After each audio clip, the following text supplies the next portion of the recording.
आप सभी प्यारे साथियों का आज की क्लास में हार्दिक स्वागत है। आज है 17 मार्च और 17 मार्च की वो कौन सी खबरें हैं जो हमारे एग्जाम के लिए बहुत ही महत्वपूर्ण हैं।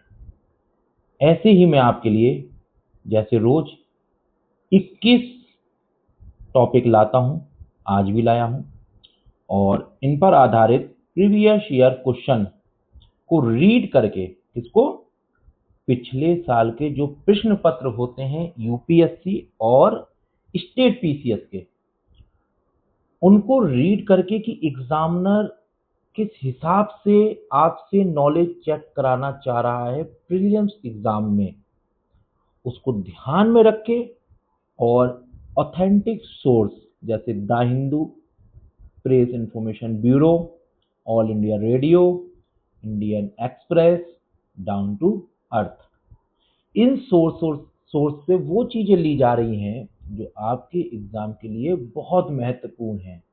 मतलब एग्जामिनर इस तरीके से वहां से क्वेश्चन पूछ सकता है और करंट के साथ साथ इसमें मैं स्टैटिक पोर्शन जरूर शामिल कर देता हूं। क्यों? क्योंकि एग्जामिनर आपसे करंट प्लस बेसिक का मिक्स पूछता है। वो क्या करते हैं, मिक्स कर देते हैं कि आपको कितने आप अवेयर हैं फ्यूचर के हिसाब से एंड आपको बेसिक नॉलेज कितना है इस टॉपिक पर।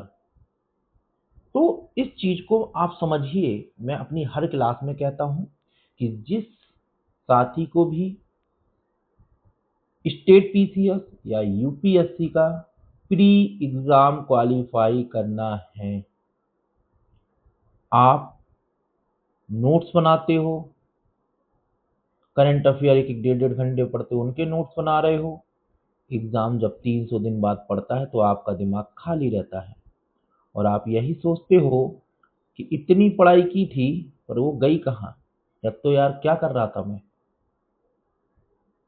तो आपने कुछ नहीं किया, आपने सिर्फ एक चीज नहीं की है जो मैं अपने हर क्लास में कहता हूं, क्या नहीं किया है, प्रैक्टिस नहीं की है। क्यों? और प्रैक्टिस आप कब करने का सोचते हो, जब एग्जाम के 30 दिन बाकी रह जाते हैं।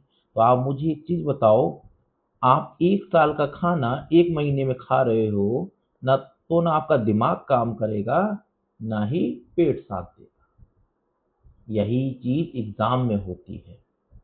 इसलिए आप रोज 21 क्वेश्चन की प्रैक्टिस कीजिए करंट अफेयर्स पे, जिससे आप एग्जाम में आप अपने आप को आत्मविश्वास से भरा महसूस करें।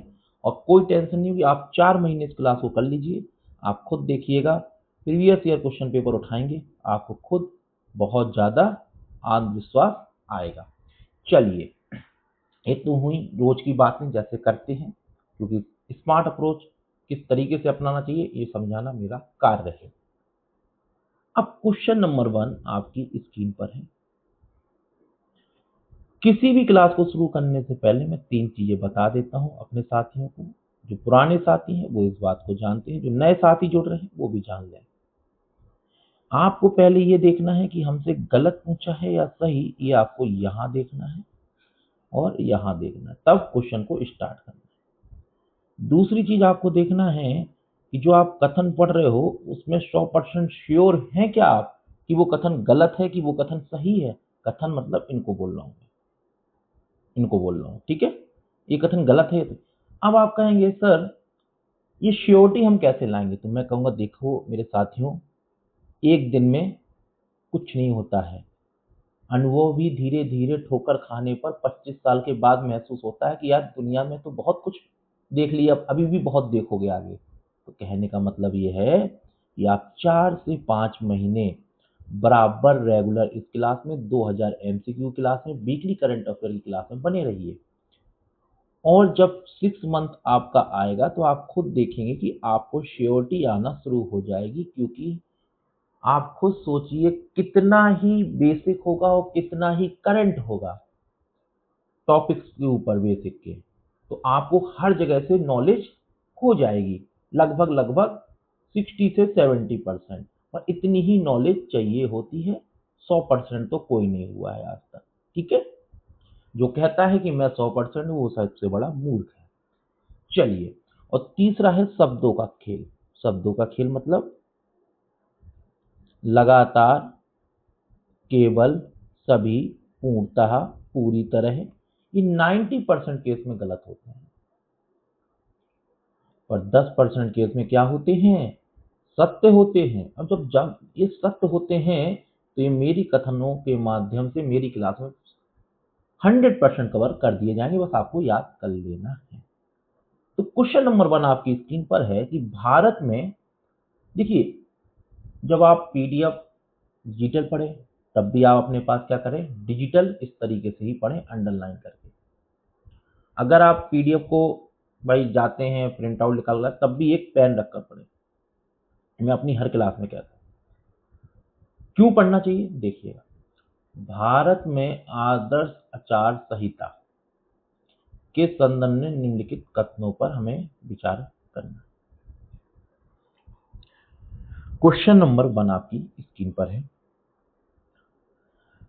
कि भाई आदर्श आचार संहिता चुनाव आयोग द्वारा जारी किए गए दिशा निर्देशों का एक समूह है जिसे राजनीतिक दलों और उम्मीदवारों द्वारा पालन किया जाना चाहिए। बताइए। बात बिल्कुल सत्य, पालन किया जाना चाहिए, ये शब्द याद रखिए। अनिवार्य चीजें, अगर इस शब्दों का यूज करें तो मैंने नहीं किए ये शब्द यूज, है ना। अगर ऐसा कुछ होता तो यहां भी मैं करता।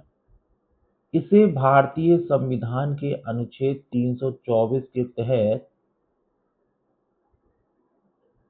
इसलिए कहता हूं, एक पेन या पेंसिल जरूर लेके ही क्वेश्चन करें।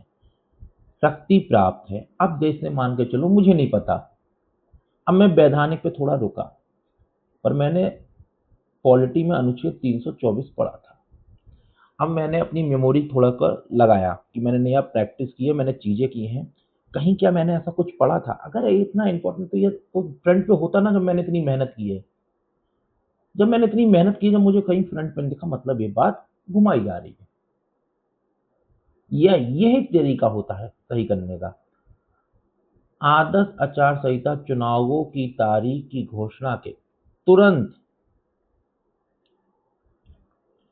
बाद लागू हो जाती है और परिणाम आने तक प्रभावी रहती है। बात बिल्कुल सत्य है। ये तुरंत शब्द याद रखिएगा, ए और 3 बिल्कुल सत्य है। आपसे ये कहा जाएगा कि तारीख की घोषणा हो जाने के 10 दिन बाद, तो नहीं, तुरंत, है ना। देखिए, क्वेश्चन करने का यही फायदा है, आप नोट्स बना लोगे, चीजें कर लोगे। जैसे मैं आपको बताऊं, ये आप आज के करंट अफेयर पढ़ना, बहुत से लोग पढ़ाएंगे ही नहीं, वो इसे मानते ही नहीं है कि करंट अफेयर होगा। बताएं क्यों। आप ये देखना, आप करंट अफेयर पढ़ते हो, नोट्स बनाते हो, जब एग्जाम में जाते हो वहां कुछ नहीं मिलता उन करंट अफेयर। बताएं क्यों, क्योंकि वो ऐसे नॉर्मल जो टॉपिक होते हैं ना, उनको वो कोई पढ़ाना ही नहीं चाहता। अरे कौन पूछे, आप प्रीवियस ईयर क्वेश्चन को रीड करिए, पूछा जाता है भाई, पूछा जाता है, आपके सिलेबस का भाग है, गवर्नेंस का, तो क्वेश्चन तो बनेगा ना यार। तो आप बहुत सही जगह आ गए हो, सही प्लेटफॉर्म पे आ गए हो, बस मेहनत आपको अच्छे से करनी है। क्वेश्चन के नीचे व्याख्या है, इसको जरूर अच्छे से पढ़िएगा। क्वेश्चन नंबर 2 आपकी स्क्रीन पर प्रेस इंफॉर्मेशन ब्यूरो की खबर है। सरकार द्वारा हाल ही में स्वीकृत क्वांटम शिक्षण सुविधा general study paper 3 science and technology, आपका क्वांटम टेक्नोलॉजी से क्वेश्चन के संदर्भ में निम्नलिखित कथनों पर विचार करें। अब यहां पूछा हमसे क्या है, सही हमको बताना है। सरकार ने देश भर के 23 शैक्षणिक संस्थानों में क्वांटम प्रयोगशालाएं स्थापित करने को मंजूरी दी है। अब देखिए, पीसीएस में किस तरीके से पूछा जा सकता है कि हाल ही में सरकार ने कितने शैक्षणिक संस्थानों में क्वांटम प्रयोगशालाएं स्थापित करने की मंजूरी दी है, तो आपको पता होना चाहिए 23। यही पहल राष्ट्रीय क्वांटम मिशन का हिस्सा है। क्वांटम कंप्यूटर पारंपरिक कंप्यूटरों के विपरीत विट्स के बजाय क्यूबिट्स अब देखिए का उपयोग करते हैं। अब देखिए जो पीसीएस होगा उसमें ये पूछा जाएगा कि जो पारंपरिक कंप्यूटर है उसमें किसका उपयोग किया जाता है गणना के लिए, तो उसमें विट्स का उपयोग है। और जो क्वांटम कंप्यूटर है उसमें क्यूबिट्स का है। इस चीज को आपको बहुत अच्छे से याद रखना है। तीनों ही कथन बिल्कुल सत्य है। इस तरीके से पढ़ाई कर लो मेरे साथियों, रिजल्ट आपके जेब में। बिल्कुल अगर ऐसे रोज पढ़ते रहोगे पढ़ते रहोगे पढ़ते रहोगे तो 4 से 6 महीने में देखोगे कि आप क्वेश्चन करने में माहिर हो चुके हैं। Indian express, economy, railway budget. Rail budget और रेलवे के अनुदान, अनुदान समझते हैं, जैसे हम अपने पिताजी से पैसा मांगते हैं, पापा जी पैसा कम पड़ गया है थोड़ा दे दीजिए ना, के संदर्भ में निम्नलिखित कथनों पर विचार कीजिए। इसी तरीके से इकोनॉमी पढ़ाऊंगा, मम्मी पापा और पप्पू जी। पूरी इकोनॉमी बिल्कुल कहानी के जरिए खत्म करूंगा, बहुत जल्दी कोर्स आने वाला है। ठीक है, बताइए इसका आंसर। वर्ष 2017 से पहले रेल बजट को आम बजट से अलग पेश किया जाता था। ये बात बिल्कुल याद रखना। बजट 2026-27 में रेलवे के लिए अब तक का सर्वाधिक आवंटन किया गया। अब सिविल सर्विसेज वाले क्या कर रहे हैं कि आपसे प्योर करंट अफेयर नहीं पूछ रहे, मतलब ये चीज है तो आप सीधी बताओ। आजकल वो लोग क्या करने लगे हैं, जो आर्टिकल्स आते हैं उनकी जो डेप्थ की नॉलेज होती है उससे क्वेश्चन का निर्माण कर रहे हैं कि बच्चा कितने अच्छे तरीके से अवेयर है फ्यूचर की बातों को लेकर। जैसे ये लाइन है, ये पूरा आप आर्टिकल पढ़ोगे तब जाके लगेगा कि यार अभी तक के जो जो 26-27 को बजट आया था सबसे ज्यादा आवंटन इस बार किया गया है। रेलवे बजट का विलय विवेक देवराव समिति की सिफारिश पर किया गया था। बताइए, आज तक आपने एक वर्ष कमेटी सुनी होगी, सुनी है कि नहीं, कि इन्होंने क्या किया था बताइए। एक वर्ष समिति का संबंध किससे है? और आज हम आपको पहली बार कुछ करंट अफेयर से नई चीज निकाल के लाए हैं, आपके बेसिक बुक में भी नहीं मिलेगी। देख लाइएगा जाके, यही करंट अफेयर का कमाल है। ये लाइन दे दी जाएगी, बहुत से बच्चे रह जाएंगे। रेलवे बजट का विलय विवेक देवराय समिति की सिफारिश पर किया गया था। आप मुझे कमेंट बॉक्स में बताइएगा कि एक वर्ष समिति ने क्या किया था रेलवे बजट और आम बजट में। ठीक है, ये आपका होमवर्क। देख, अरे यहाँ पे मैंने दे ही दिया है।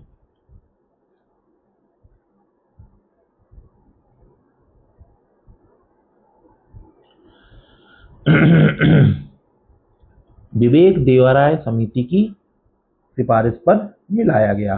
ठीक है, इनकी सिफारिश पर क्या किया गया था? अलग किया गया था। ये बात याद रखना, अलग एक वर्ष ने किया और प्रेमी जोड़ा को जोड़ा विवेक ने है। क्योंकि आप विवेक रखोगे तो आपकी हर संबंध जुड़ जाएंगे, इस तरीके से याद रखो। पर आप अकेले रहना चाहोगे तो एक वर्ष से अलग हो जाओगे, मतलब अकेले रहोगे तो अलग ही होगे, विवेक रखोगे तो साथ में रहोगे। बस इतना याद रख लो, शॉर्टकट में याद रहेगा। ये एक्स्ट्रा नॉलेज थी करंट अफेयर की, याद रखना, आपको कहीं बेसिक बुक्स में नहीं मिलेगा। फिर बता रहा हूँ, द हिंदू से खबर है, इन्वायरमेंट का टॉपिक है। आप पढ़िए, थोड़ा समय पानी पी लेता हूँ गले के लिए।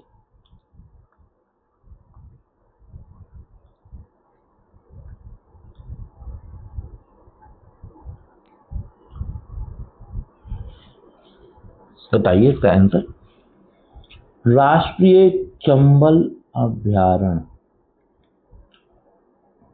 हमसे पूछा है क्या सही।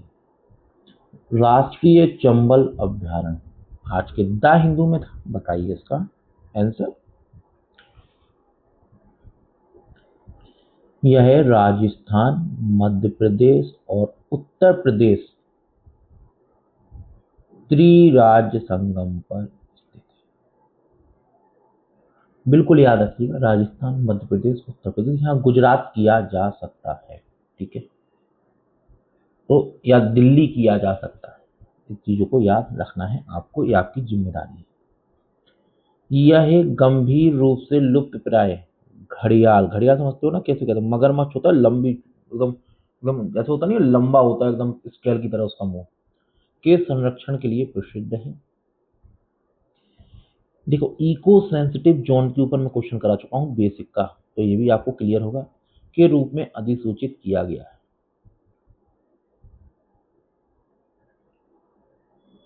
इस तरीके से करंट अफेयर पढ़ोगे ना, तो आप बताओ कहाँ आपका क्वेश्चन या कहाँ आपका प्री नहीं निकलेगा। रीजन यही है कि पढ़ते तो बहुत हैं, नोट्स बहुत बनाते हैं, और प्रैक्टिस नहीं करते हैं, और एग्जाम हॉल में जाते हैं और घबरा जाते हैं, सोचते हैं यार ये क्या कराए। देखिए, ये रिपीट है। रिपीट का मतलब आप जो मेरे पुराने साथी हैं वो अच्छे से समझते होंगे। क्या होता है रिपीट का मतलब, बता दीजिए। रिपीट का मतलब होता है कि जैसे आज ये प्रेस इंफॉर्मेशन ब्यूरो में है, उससे पहले ये द हिंदू में थी, उससे पहले ये खबर इंडियन एक्सप्रेस में थी, उससे पहले ऑल इंडिया रेडियो में थी, आज प्रेस इंफॉर्मेशन ब्यूरो में है। तो मतलब ये जो भी स्टैंडर्ड सोर्स है उसमें रह चुकी है। तो इसका मतलब क्या है कि मान के चलिए कमेटी 10 मेंबर्स की बनी हुई है पेपर को सेट करने के लिए।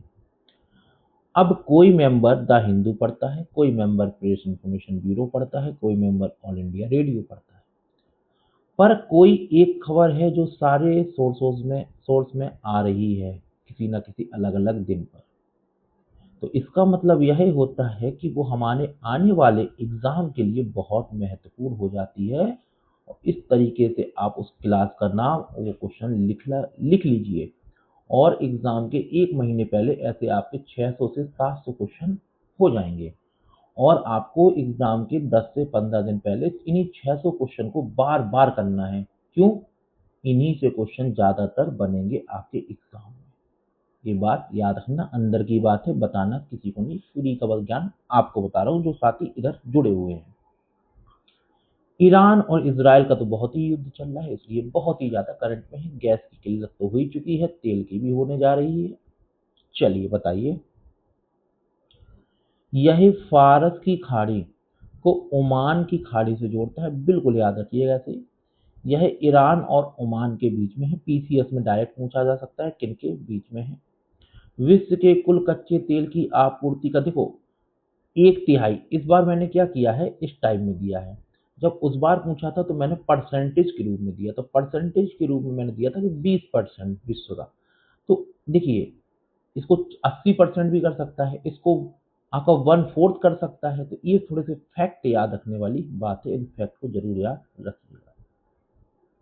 जिसे आप सरल समझ रहे थे, पर अगर ये क्वेश्चन आपके भरोसे छोड़ा जाता तो आप इसे गलत कर देते। Question number 6, all India radio की खबर है, इंटरनेशनल रिलेशन आपका सब्जेक्ट है। भारत यूरोपीय संघ संदर्भ संबंधों के, देखो आजकल क्या हो रहा है सिविल सर्विसेज में, यूपीएससी या पीसीएस में संबंधों पे क्वेश्चन, आपकी अवधारणा कितनी अच्छी करंट अफेयर में बन चुकी है, कितना अच्छा इंटरनेशनल रिलेशन आप समझ रहे हैं कि हमारा किस देश के साथ कितना अच्छा बेहतरीन तरीके से चार्ट कार्ड चल रहा है, या किसमें नकारात्मकता चल रही है, ये आपको समझ है कि नहीं अधिकारी के नाते। तो आजकल इस टाइप के ट्रेंड होने लगा है प्री के लिए, क्योंकि मेंस में आप लिख सकते हो कि नहीं, ये जांचने का कार्य प्री में किया जा रहा है। तो बताइए मेरे साथियों, इसका आंसर यूरोपीय संघ भारत का सबसे बड़ा क्षेत्रीय व्यापारिक भागीदार है। नो, बिल्कुल गलत है ये बात। भारत और यूरोपीय संघ ने व्यापार और प्रौद्योगिकी परिषद की स्थापना की है, बिल्कुल बात सत्य है। हाल ही में ब्रुसेल्स में विदेशी मंत्री ने द्विपक्षीय संबंधों, देखो जो ये ब्रुसेल्स था, आईएनसी फिफ्थ जो बैठक हुई थी, इसके ऊपर मैं क्वेश्चन करा चुका हूँ। तो अब यहाँ इस टाइप से तो देखिए आपको ना 360 नॉलेज मिलती रहेगी टॉपिक पे, तभी मैं कह रहा हूँ ना, आप 5 महीने जोड़िए, छठे महीने से आप कमाल देखिए, कितना आत्मनिर्भर महसूस करेंगे आप, कितना आत्मविश्वास आपके अंदर होगा कि लाइए पेपर मैं कर दूंगा, मुझे प्री निकालना मेरे लिए कोई कठिन बात नहीं है। सही हमसे पूछा था। चलिए क्वेश्चन नंबर 7,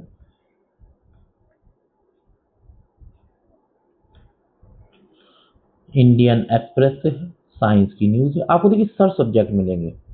अब देखिए इतनी मेहनत कोई करना नहीं चाहता, ये सब पेड कर देंगे ना, यूट्यूब पे आएंगे पेड कर देंगे, तब भी इतनी मेहनत नहीं करेंगे। कौन करना चाहे कि हर सब्जेक्ट से खबर निकालें, इतने सोर्सेज को पढ़ा जाए, इतने सोर्सेज से प्रीवियस ईयर क्वेश्चन को रीड किया जाए, कोई करने नहीं बैठा। अब मैं अगर स्मार्ट, देखो आप कहोगे सर आप क्यों करने बैठे हो, देखो मैंने की है न्यू स्टार्टिंग, और मैं चाहता हूं कि मैं हिंदी माध्यम के लिए, क्योंकि हिंदी माध्यम के लिए सोर्सेज बहुत कम पड़ जाते हैं, और हिंदी माध्यम बहुत दूर दराज के क्षेत्रों से बहुत मेहनत कर रहे हैं बच्चे, और सोर्सेज नहीं है, चीज़ें नहीं है। ऐसा तो इंग्लिश मीडियम में भी नहीं है अब, इसलिए मैं शुरू कर रहा हूँ कि लोगों को समझ में आ जाए कि हिंदी मीडियम में भी एक से एक चीज़ें की जा सकती हैं, बस स्मार्ट दिमाग होना चाहिए, और जो मैंने यूज़ किया है। और आपको बस एक सहयोग करना है, मैं इस शिव शक्ति ग्लोबल लर्निंग को लाइफ टाइम तक के लिए फ्री रखूंगा, बहुत ही स्मार्ट अप्रोच से। इसमें सब कुछ पढ़ाया जाएगा, polity, economy, geography, history, 10 optional, ऐसे राइटिंग एंड 6 से 7 हज़ार मेंस की आंसर राइटिंग। पर आपको एक चीज़ याद रखना है, जितने जल्दी हो सके ना इनको अपने आप Telegram group, Instagram group, Facebook, हर जगह इतना शेयर करो, इतना शेयर करो, और अधिक से अधिक सब्सक्राइबर को बढ़ाओ, जल्दी इस चैनल को ग्रो कराओ, जिससे लोगों को भी पता लग जाए कि स्मार्ट स्टडी हिंदी मीडियम में भी बहुत अच्छे से हो सकती है। जितना तो सहयोग आप लोगों से चाहूंगा, ठीक है। चलिए क्वेश्चन नंबर 7 आपकी स्क्रीन पर है, परमाणु घड़ियां और नाविक के संदर्भ में निम्नलिखित कथनों पर हमें विचार करना है। देखो नाविक का अर्थ यहाँ लिख दिया मैंने, भारतीय क्षेत्रीय नेविगेशन उपग्रह प्रणाली, क्योंकि क्वेश्चन में ज़्यादा बड़ा हो सकता था, मैं एक ही जगह लिख देता हूँ। परमाणु घड़ियाँ परमाणु के भीतर इलेक्ट्रॉनों के कंपन के आधार पर समय मापती हैं। देखो यहाँ पे लिखा हुआ है इलेक्ट्रॉनों, यहाँ न्यूट्रॉनों कर सकता है ना, तो ये बात याद रखना। शब्दों की हेरफेर कहाँ होगी ये मैं आपको बताता चल रहा हूँ। नाविक में 7 उपग्रहों का समूह है, यहाँ पे 10 कर सकता है या 9 कर सकता है, इस चीज को याद रखना। हाल ही में एक नाविक उपग्रह की परमाणु घड़ी के विफल होने की सूचना मिली है, तब ये करंट में।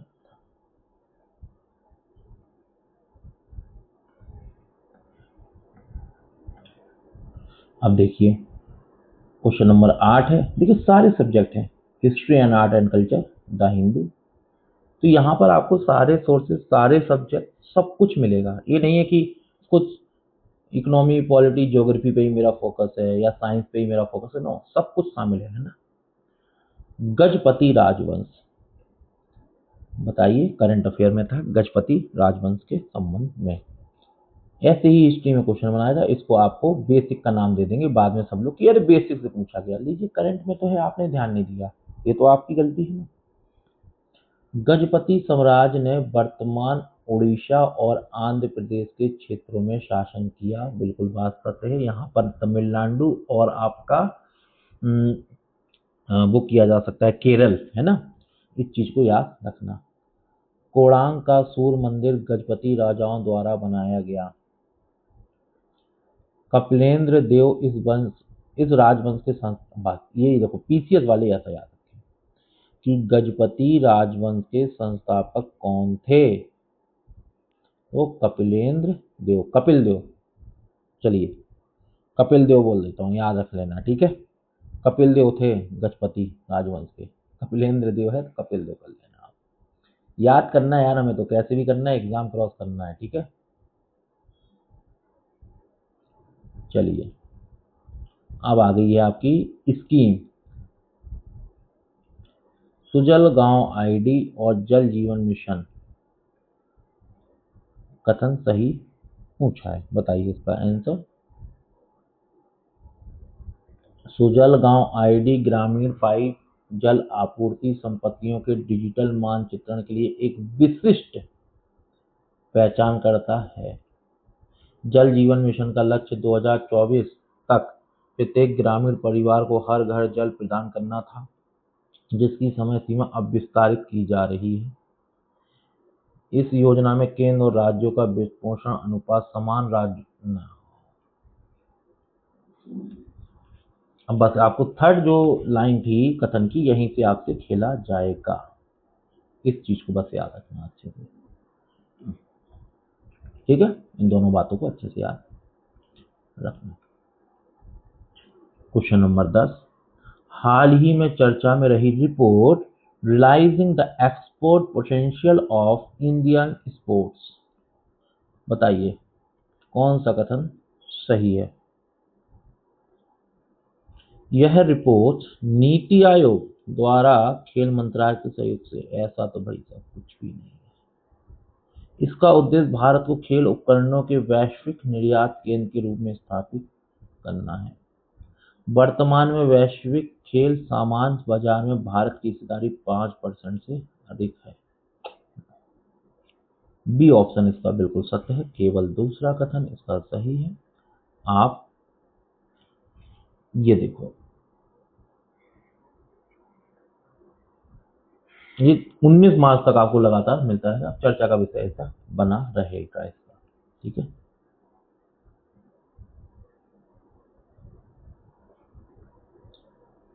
ये जो मैं 10 बिंदु लाता हूं उसका मैंने डाला हुआ है कि एक रिपोर्ट शामिल की जाती, ये फिर रिपीट है, कल भी था परसों भी था भाई साहब। ग्रेट इंडियन बस्टर्ड ये नहीं पीछा छोड़ेगा भाई, इसको तो साथ में लेके उड़ना पड़ेगा। इन्वायरमेंट, चलिए बताइए इसका आंसर। क्वेश्चन नंबर 11 आपकी स्क्रीन पर है ही, बताइए इसका आंसर। ये बात कितनी बार पढ़ा चुका हूँ, इसलिए हम पढ़ने का मन नहीं कर रहा है, बस बोला करता जाऊँ, देखते जाइए।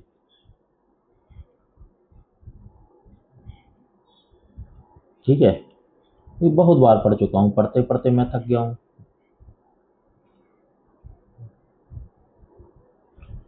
इसलिए न्यूज में था, बाकी ये भी मैं पढ़ा चुका हूँ, है ना। Question number 12, Indian express history भक्ति मूवमेंट आपके सिलेबस में है, बताइए इसका आंसर। संत तुकाराम के संदर्भ में निम्नलिखित कथनों पर विचार करना है। अब आप देखिए कि हिस्ट्री से आपको अभी तक 2 क्वेश्चन मिल गए, एक गजपति साम्राज्य और दूसरा तुकाराम। और ऐसे ही हिस्ट्री में 2 टॉपिक, एक टॉपिक मैं रोज लाता हूँ, तो इस तरीके से आप मान चलो कि 700 टॉपिक साल भर में करंट अफेयर के आपके पास हिस्ट्री के होंगे।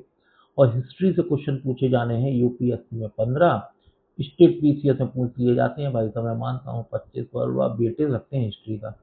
अब आपके पास 700 टॉपिक का ज्ञान है, और आप लोग क्या सोचते हैं कि यार एग्जामिनर गया उसने लूडो खेला और हिस्ट्री का क्वेश्चन रख दिया, ऐसा नहीं होता है।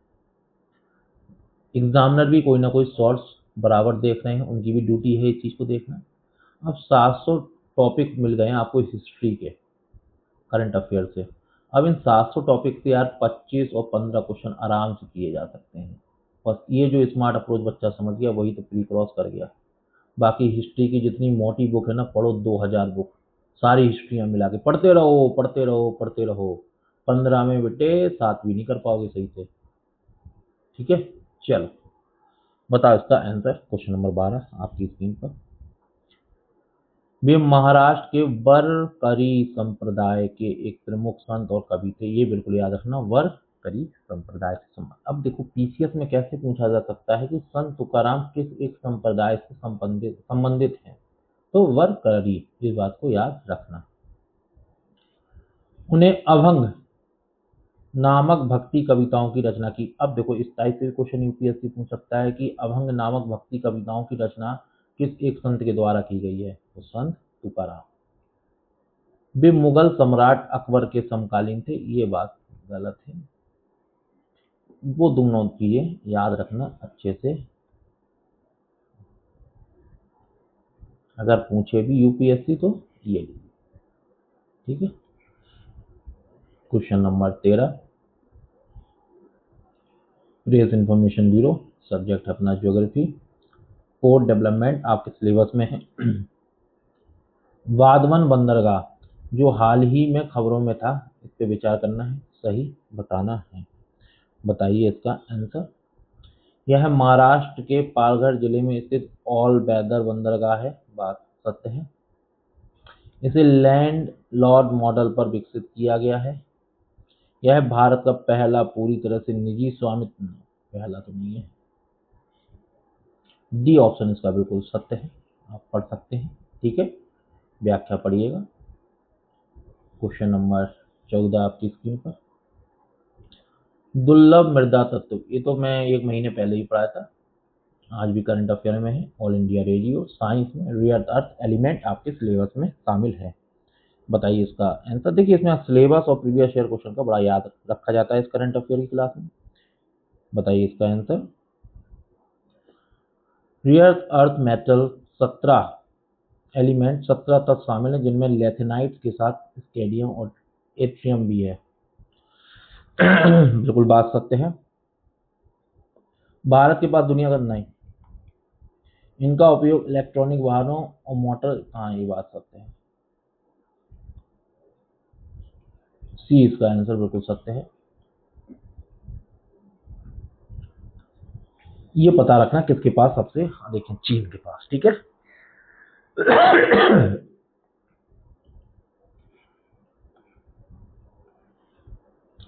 Question number 15। The Hindu economy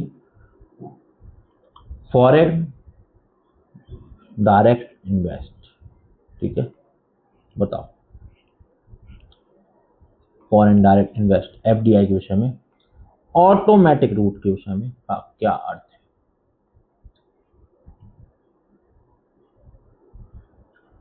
इसमें विदेशी निवेशक को निवेश से पहले सरकार या आरबीआई की अनुमति आवश्यकता नहीं होती। बताओ, ऊंचा हमसे सही है। इसमें विदेशी निवेशक को निवेश से पहले सरकार या आरबीआई की अनुमति की आवश्यकता नहीं होती। बात सत्य है। तो किसकी होती है बताओ। रक्षा क्षेत्र में 100% एफडीआई तो केवल और नहीं, कभी नहीं हो सकता। हाल ही में अंतरिक्ष क्षेत्र के कुछ हिस्सों में 100% की अनुमति दी गई है। सिक्योरिटी बोर्ड एक्सचेंज, देखिए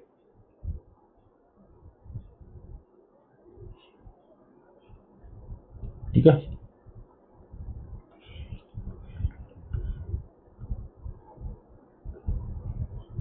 प्रेस इंफॉर्मेशन ब्यूरो, सब्जेक्ट है पॉलिटी, लोकल गवर्नमेंट स्थानीय सरकार। बताओ इसका आंसर।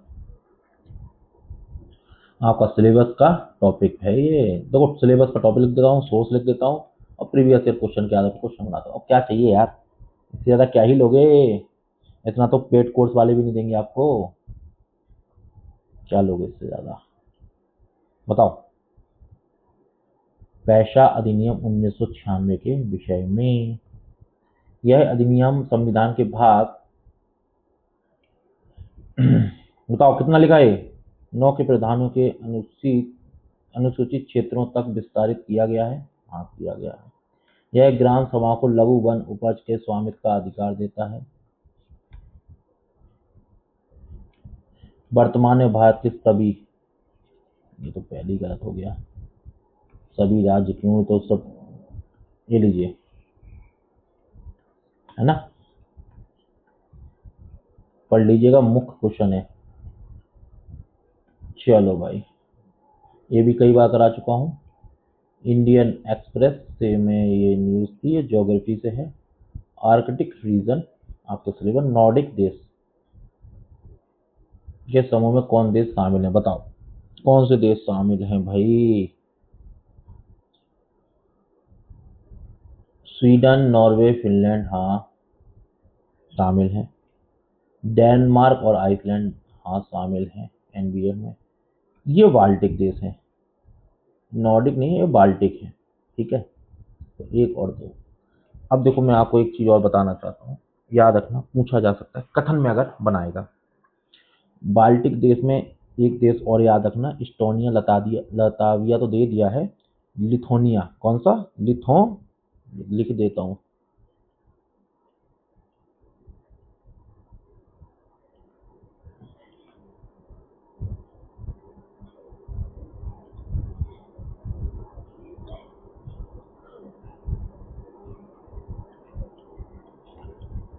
एक्चुअली में क्या है कि कभी कभी मेरा जो ये सॉफ्टवेयर है ना, इसे पेन बहुत स्लो चलना शुरू हो जाता है। लिथुआनिया, ठीक है। ये है बाल्टिक देश। नॉर्डिक देश स्वीडन, नॉर्वे, फिनलैंड, डेनमार्क और आइसलैंड है। इसमें एक चीज बहुत याद रखना कि जो नॉर्वे है आपका और जो आइसलैंड है, नॉर्वे और आइसलैंड, ये कैसे देश हैं जो नॉर्डिक देशों में शामिल हैं? ये गैर यूरोपीय संघ देश हैं। तो कथन में कभी ऐसा बना देना कि नॉर्डिक देशों के निम्न कथनों पर विचार करें। नॉर्वे और आइसलैंड दोनों ही यूरोपीय संघ के सदस्य हैं और नॉर्डिक देश के भी सदस्य हैं। तो देखो, नॉर्डिक तो है पर यूरोपीय संघ के सदस्य नहीं है। नॉर्डिक देशों में यूरोपीय संघ और गैर यूरोपीय संघ दोनों ही देश शामिल हैं। इनकी संयुक्त पहल है। हाँ, ये बात भी बिल्कुल सत्य है, क्योंकि देखो नॉर्वे और आइसलैंड क्या है? गैर यूरोपीय संघ के, मतलब उसके सदस्य नहीं है। ये तो बाकी सब सदस्य हैं यूरोपीय संघ के, तीन, दो नहीं है ना। तो ये बहुत अच्छा टॉपिक है। अगर आप इसे बहुत अच्छे से समझना चाहें, अगर आप ध्यान से इसको समझें तो आप अच्छे से देखिएगा। क्वेश्चन नंबर 18, ये तो पता नहीं कब से चल रहा है, यूपीएससी में इतना पूछ चुका है। साइंस एंड टेक्नोलॉजी में बायोटेक्नोलॉजी आपका जो सिलेबस में दे रखा है, जीनोम एडिटिंग, क्रिस्कर केस 9 सही हमको बताना है। क्रिस्कर तकनीक एक आणविक कैंची की तरह काम करती है। केस 9 एक प्रोटीन है जो डीएनए को विशिष्ट स्थान पर काटने के लिए गाइड आरएनए का उपयोग करता है। भारत में आनुवांशिक रूप से संशोधित जेनेटिक मॉडिफाइड फसलों के परीक्षण की अनुमति केवल, यहाँ पे ये गेम है, केवल 10% वाला है जो सत्य है, इसको याद रख लेना, ठीक है। चलिए क्वेश्चन नंबर 19,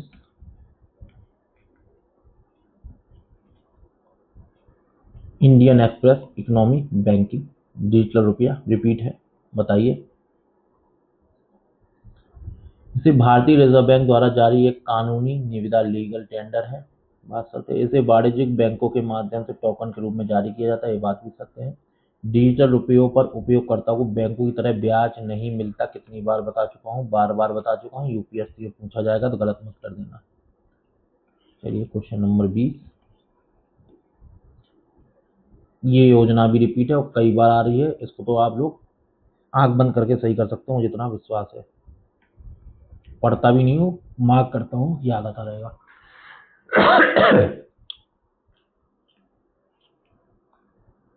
बिल्कुल सही बात है। ये कितनी बार करा चुका हूँ इसलिए नहीं पढ़ रहा हूँ। कम से कम 10 से 11 बार हो चुकी है योजना, हर जगह कहीं ना कहीं छाई हुई है। मतलब एग्जाम में पक्का पूछने वाला है इस बार, इसको याद रख के जाना। International financial action task force, बताइए कथन कौन सा सही है? टेरर फाइनेंसिंग से निपटने के लिए एक अंतर सरकारी निकाय है। ग्रे लिस्ट में शामिल होने का मतलब है देश को बड़ी हुई निगरानी में रखा गया है। ग्रे लिस्ट में इसका मुख्यालय जिनेवा स्विट्जरलैंड में स्थित है। बताया था ना, भूल तो नहीं गए ना मेरे प्रिय साथी? भूल गए हो तो फिर से याद कर लो। बताना आज की क्लास आप लोगों को कैसी लगी, लाइक करिए, शेयर करिए, कमेंट करिए। कमेंट जरूर करा करिए, आप लोग कमेंट नहीं करते। कहाँ से हैं, अपनी सिटी का नाम लिखिए, हमें भी तो पता रहे कहाँ कहाँ से हमारे साथी हमसे जुड़ रहे हैं। टेलीग्राम लिंक आपको मेरे चैनल के डिस्क्रिप्शन बॉक्स में मिल जाएगा, वहाँ से आप टेलीग्राम पर जुड़ के PDF प्राप्त कर लीजिए, है ना। अधिक से अधिक शेयर करिए, जो सहयोग करने को आपको कहा है वह सहयोग आप करिए। धन्यवाद।